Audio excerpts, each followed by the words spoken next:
અમેરિકાના હોમલેન્ડ અને state department દ્વારા યુએસ વિઝાના ઇન્ટરવ્યૂ માટે બહુ મોટો અને ચર્ચાસ્પદ પાયલટ પ્રોગ્રામ સત્તાવાર રીતે લોન્ચ કરવામાં આવ્યો છે. આ નવા કાનૂની નિયમ અનુસાર અમેરિકા જવા માંગતા વિઝિટર વિઝાના અરજદારોએ વધારાના $750 ચૂકવીને પોતાની વિઝા ઇન્ટરવ્યૂ એપોઇન્ટમેન્ટ બહુ જ ઝડપથી એટલે કે ફાસ્ટ ટ્રેક ધોરણે મેળવી શકશે. અમેરિકી સરકાર દ્વારા પસંદગીના એમ્બેસી અને કોન્સ્યુલેટ્સ પર ચાલી રહેલા લાંબા વેઇટિંગ પીરિયડ અને બેકલોગને ઘટાડવાના હેતુથી આ પ્રીમિયમ સેવાનો પ્રયોગ શરૂ કરાયો છે. આ મરજિયાત કાનૂની પ્રોગ્રામ ગત 1 જુલાઈથી સત્તાવાર રીતે શરૂ થયો હતો અને આગામી 31 ડિસેમ્બર 2026ના અંત સુધી ચાલવાનો છે, જે અંતર્ગત માત્ર B1 એટલે કે વ્યાપારિક બિઝનેસ વિઝા અને B2 એટલે કે ટુરિસ્ટ વિઝાના અરજદારો જ આ નવી પ્રીમિયમ સેવાનો લાભ લઈ શકશે.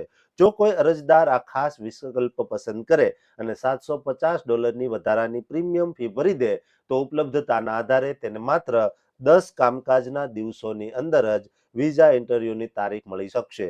આ $750ની રકમ સામાન્ય વિઝિટર વિઝાની $185ની અરજી ફી સિવાયની સાવ અલગ ફી છે, જેથી ફાસ્ટ ટ્રેક વિકલ્પ પસંદ કરનાર દરેક વ્યક્તિએ કુલ મળીને $935 એટલે કે આપણા ભારતીય રૂપિયા પ્રમાણે બહુ મોટી રકમ ચૂકવવી પડશે.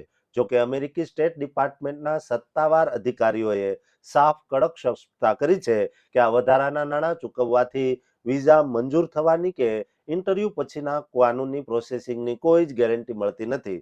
કોન્સ્યુલર અધિકારીઓ તમામ અરજીઓની ચકાસણી પોતાના જૂના અને સમાન કાનૂની ધોરણો મુજબ જ કરશે અને જો કોઈ અરજદારની ફાઇલ વધારાના એડમિનિસ્ટ્રેટિવ કે સિક્યુરિટી પ્રોસેસિંગ માટે જશે તો આવી પ્રીમિયમ ફી ભરવા છતાં તેને કોઈ જ ઝડપી રાહત આપવામાં આવશે નહીં.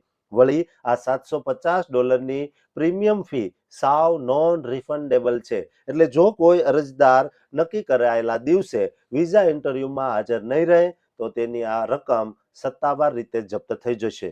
પરિવારના તમામ સભ્યોએ પણ આ ફાસ્ટ ટ્રેક સુવિધા મેળવવા માટે અલગ અલગ વ્યક્તિગત ફી ચૂકવવી પડશે. સરકારે હાલ કયા કયા દેશોની એમ્બેસી આમાં સામેલ છે તેની પૂરી યાદી જાહેર કરી નથી, પરંતુ જ્યાં આ કાનૂની સુવિધા ઉપલબ્ધ હશે ત્યાં વિઝા એપોઇન્ટમેન્ટ શેડ્યુલ કરતી વખતે ઓનલાઈન સિસ્ટમમાં જ આ પ્રીમિયમ ઓપ્શન બતાવવામાં આવશે. કોરોના મહામારી પછી અમેરિકી વિઝાના ભયાનક બેકલોગ અને વર્ષોના લાંબા વેઇટિંગ ટાઈમને સાફ કરવા માટે આ મહત્વનો અજમાયશી પ્રયોગ હાથ ધરાયો છે. ખાસ કરીને ભારત જેવા દેશમાં જ્યાં યુએસ વિઝિટર વિઝા ઇન્ટરવ્યૂ મેળવવા માટે વિશ્વમાં સૌથી વધુ વેઇટિંગ પીરિયડ રહ્યો છે, ત્યાં આ યોજના બહુ જ આકર્ષક સાબિત થઈ શકે છે.